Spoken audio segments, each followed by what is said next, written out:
Bien sûr, tout le monde a les yeux tournés vers le Stade de France où va commencer ce soir l'Euro de football avec le match d'ouverture France-Roumanie. Mais tout le monde a aussi les yeux tournés en France vers la situation sociale de ce pays qui est de plus en plus dramatique. On va en parler avec Florian Philippot ce matin, eurodéputé et porte-parole du Front National.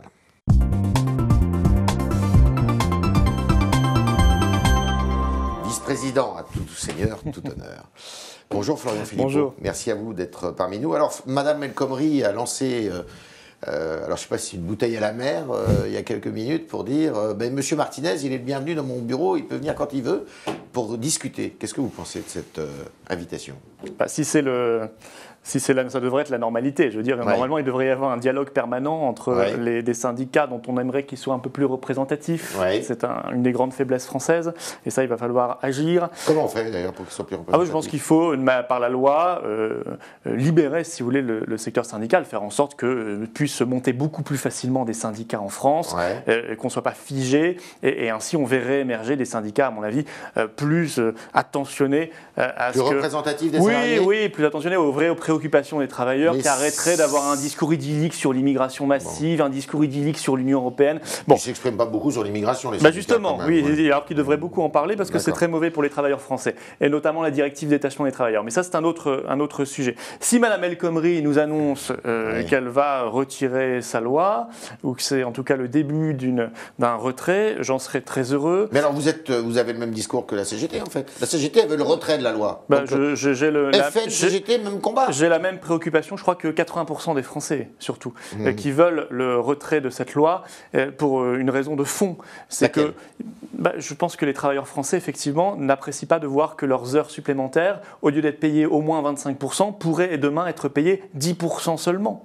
C'est pas anodin pour des gens qui gagnent déjà très très peu. Cette loi, elle frappe les petits, elle frappe les classes populaires et les classes moyennes essentiellement. Mais vous imaginez Alors on peut en parler comme ça théoriquement, mais pour les gens 25% ou 10%, c'est pas du tout la même chose. Mais les petits patrons qui n'ont pas les moyens, qui ont du mal à boucler leur fin de mois, comment ils font ? Oui, mais je pense que les petits patrons eux-mêmes, et d'ailleurs beaucoup nous disent qu'ils sont contre cette loi et que ça ne les incitera pas à embaucher davantage. Qu'est-ce qui vous distingue en fait ? Il y a eu des enquêtes là-dessus. Un discours de gauche qu'on entend, là c'est un discours de gauche que vous tenez. Je ne sais pas, c'est la gauche qui porte cette loi.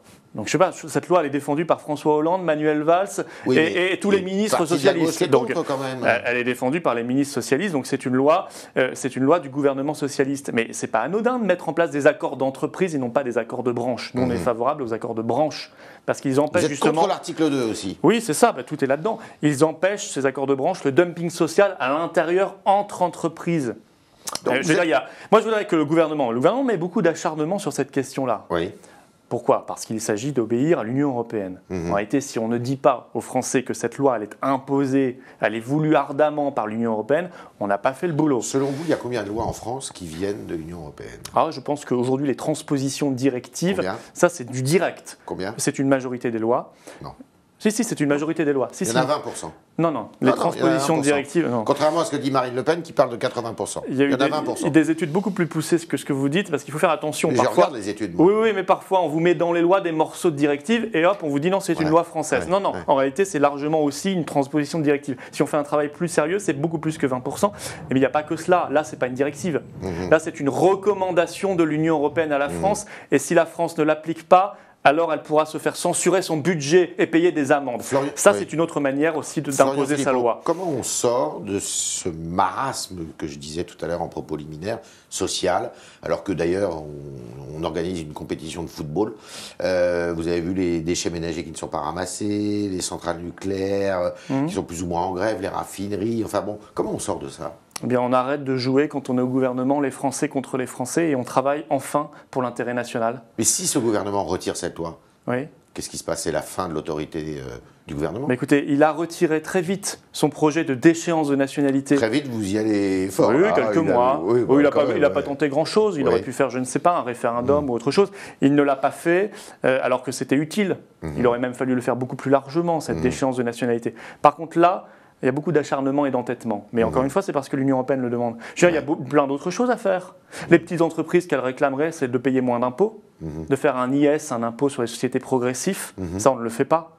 Je pense que ça serait beaucoup plus intéressant pour elles. Ça les déchargerait de taxes et d'impôts. Est-ce qu'il faut aller vers une dissolution de l'Assemblée nationale ?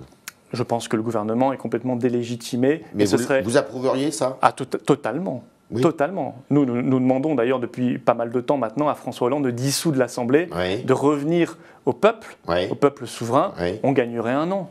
Très honnêtement, on va tirer comme un boulet sur le gouvernement pendant encore un an. François Hollande doit quitter l'Élysée pour ce qui le concerne? S'il a envie de partir, ça ne me fera pas de... J'en serais pas particulièrement triste, mais ce n'est pas ce que je lui demande en priorité. Je lui demande en priorité d'abord de retirer cette loi, de mettre son acharnement ailleurs. D'accord. Par exemple, quitter les négociations TAFTA. Sur le traité transatlantique. Oui, par exemple, faire cet IS progressif, par exemple, revenir sur le sujet terroriste et faire des choses, redonner des frontières à la France, quitter Schengen. Il y a plein de choses à faire utiles en France et qui seraient approuvées par les Français. Est-ce que les problèmes de la France ne sont qu'économiques aujourd'hui? S'ils n'étaient qu'économiques, ce serait déjà dramatique, mais ils ne sont pas qu'économiques. La France est en multicrise. Elle a une crise économique et sociale très violente. Elle a une crise de ce qu'elle est. Qu'est-ce que la France aujourd'hui? Oui, une crise d'identité nationale, une crise d'immigration et d'assimilation. Vous avez dû applaudir à tout rompre. Une crise de l'école, une crise de l'autorité. Il y a 10 000 crises en France. Vous avez dû applaudir à tout rompre le discours de Nicolas Sarkozy il y a 48 heures. Nicolas Sarkozy, si vous voulez, c'est... Vous auriez pu prononcer ce discours.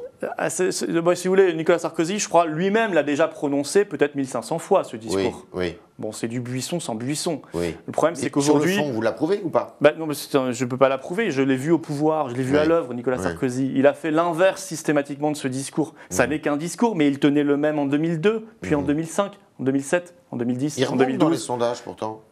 À voir. Moi, je crois qu'il est gravement démonétisé. Si vous voulez, pour moi, c'est un comédien, il lit un texte. Nicolas Sarkozy est un comédien. Oui, c'est un acteur, un comédien. Et un peu plutôt bon ou... Un peu moins bon qu'avant, quand même. Un peu sur le retour. Un peu sur le retour. Je pense qu'il a plus la même énergie. Écoutez, il nous dit « Je vais rétablir l'autorité ». Enfin, c'est lui qui a supprimé 12 500 postes de policiers et gendarmes quand il était président. 54 000 militaires. Il nous dit « Je vais lutter contre l'immigration ».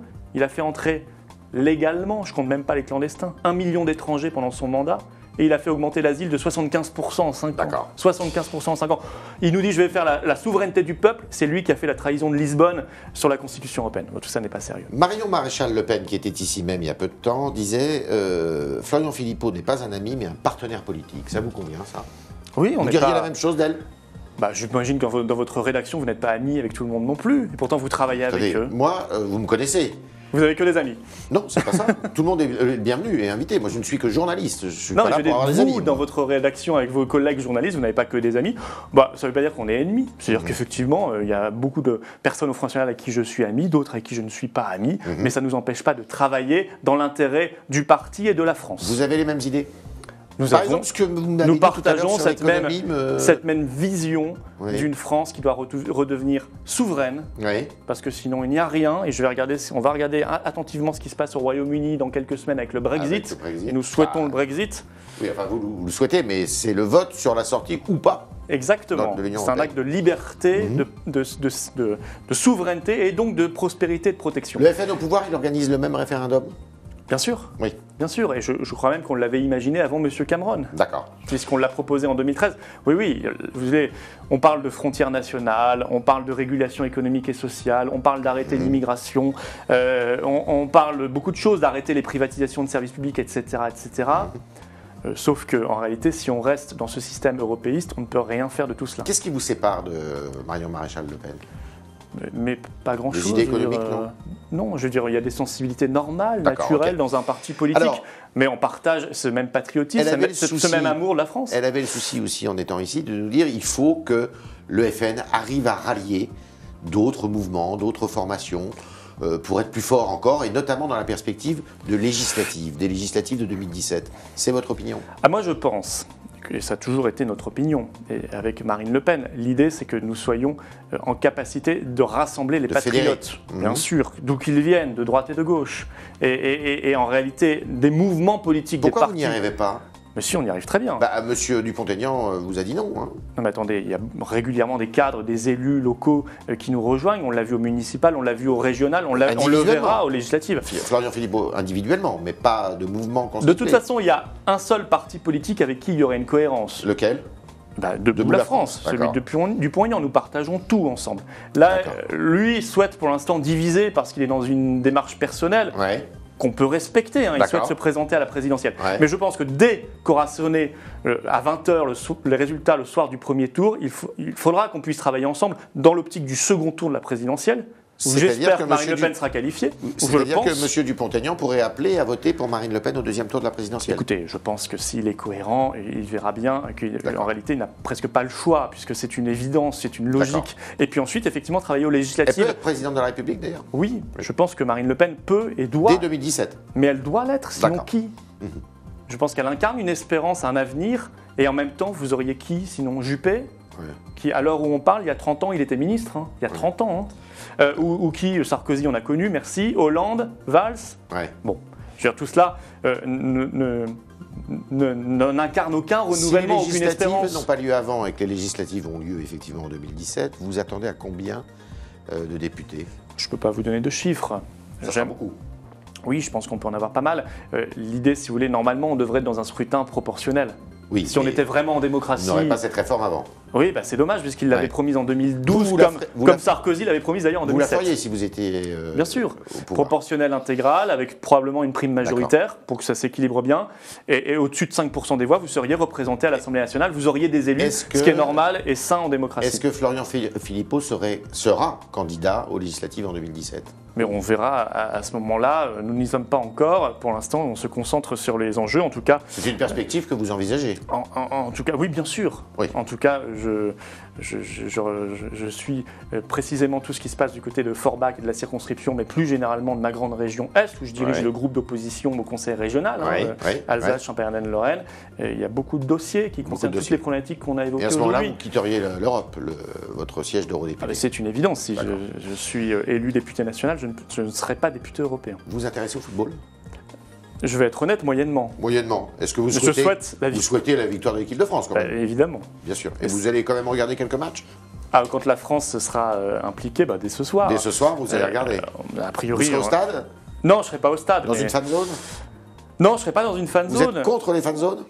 Ça me paraît, il y a un principe normalement un principe de précaution en France. D'accord. Je veux dire, on est quand même en état d'urgence.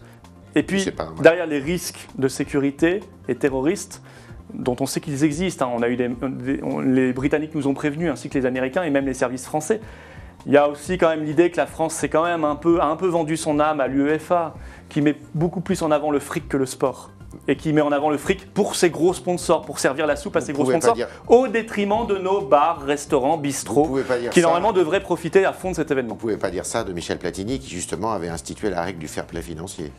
Oui, mais aujourd'hui, si vous voulez, l'UEFA, quand on regarde les clauses, on met des bâches sur certains restaurants parce qu'ils ne sont pas dans le partenariat. On met en avant certaines grandes marques ultra connues américaines d'ailleurs, pour l'euro. Et puis, pendant ce temps-là, nos bistrots, nos bars, nos restaurants, eux, on leur demande de plutôt pas mettre de télévision en extérieur.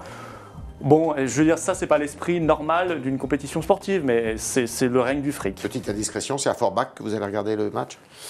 Je serai à Forbach pour peut-être aller à la finale, et puis on gagnera la finale, et je serai à Forbach pour cette victoire. C'était le talk de Florian Philippot qui nous a dit il faut retirer cette loi El Khomri, cette loi qui n'approuve absolument pas, puisqu'elle va contre l'intérêt des salariés, des travailleurs. Il nous dit Nicolas Sarkozy parle de la nation, d'accord, mais c'est un comédien sur le retour. Et troisième chose, avec Marion Maréchal Le Pen, ils n'ont qu'un objectif commun, c'est la victoire du Front National, le Front National qui a les solutions d'après lui et qui doit élargir sa majorité, évidemment, en vue des législatives de 2017. Merci Florian Philippot. Merci.